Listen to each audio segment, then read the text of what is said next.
Welcome to Unbiased and On the Fence. I'm Shane. Thanks for watching. Well, I wanted to start this one out with a little bit of, before the residue, I wanted to show this picture. It's called American Gothic. I don't know if you guys are familiar with this. I was on Jinx Cat's page today and watching her newly released video. And I noticed that she brought out the American Gothic picture, which had changed the painting. And I only brought this up because it goes right along with some of the other Mandela effects that I felt were telling us how we've moved to the left, like Rodin's thinker, which now, instead of covering the eyes, it's now down under the chin, and he's completely on the left side of his body now, and all the teeth that's been chopped off. I brought this all up in other videos, but it's all about how we've moved to our left analytical brain and completely neglected the right dreamy, like God-like brain that is sort of, I believe, our connection to outside of this reality. So yeah, she's looking to the left now, and I just thought that was pretty interesting.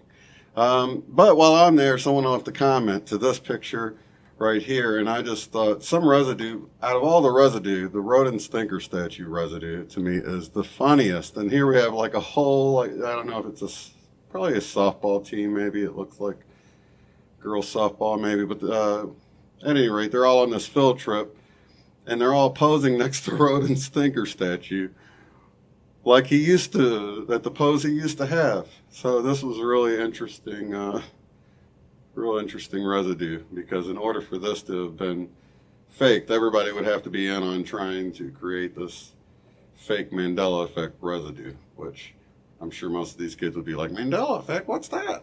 But anyway, I just wanted to bring that out. Also, before I get to the main story part of this, you know, I've been reading through the Law of One material, and I heard someone say that whenever you get buzzing in your ears or ringing in your ears that kind of comes and then goes, fades away or whatever, that Mandela effect or changes happened.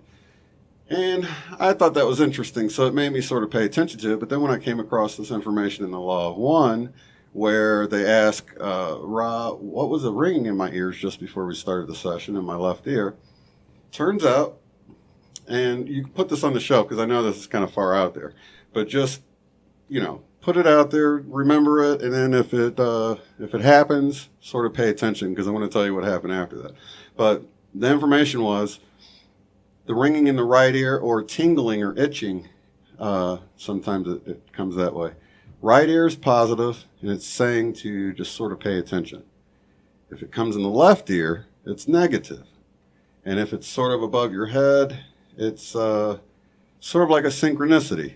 So above your head, I guess, would be both ears equally. It's showing you're imbalanced, and it's, I guess it would be the same thing as coming across a synchronicity.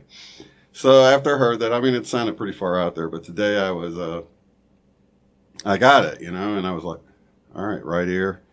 I immediately opened the door and I asked my daughter, I'm like, what time is it?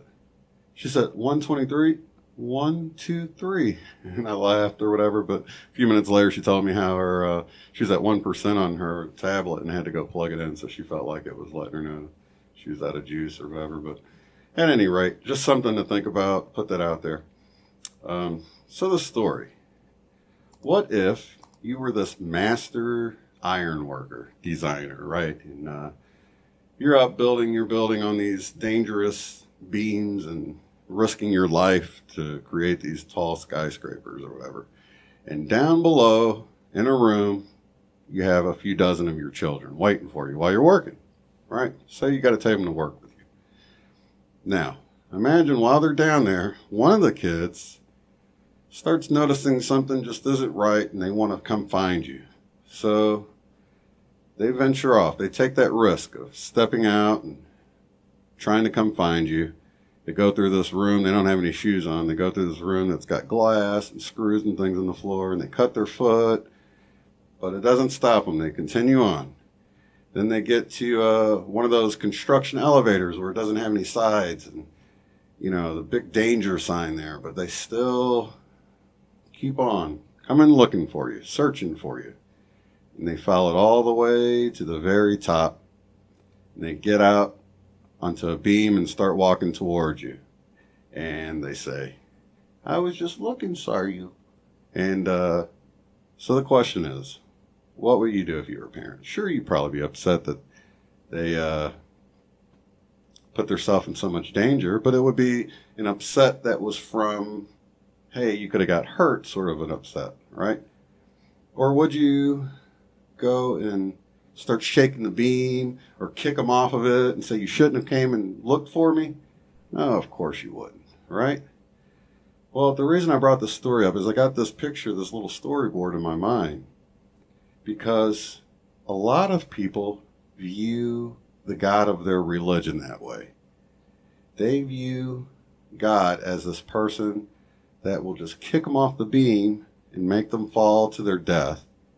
And so they never venture off to find any truth. They stay content staying in their little room down at the bottom and just wait there in sort of a stagnant state.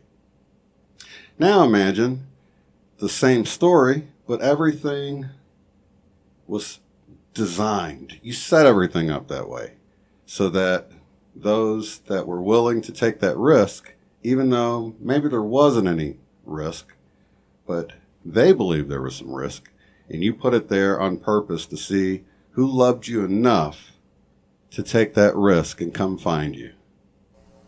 Just something to think about, because I know a lot of people are in this state where they feel like God's just looking for a reason to send them to hell and burn forever.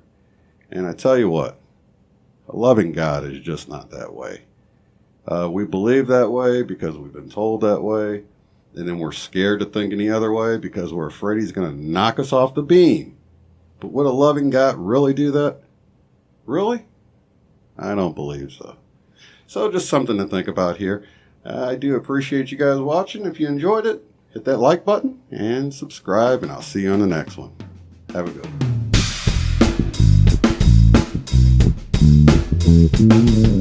one.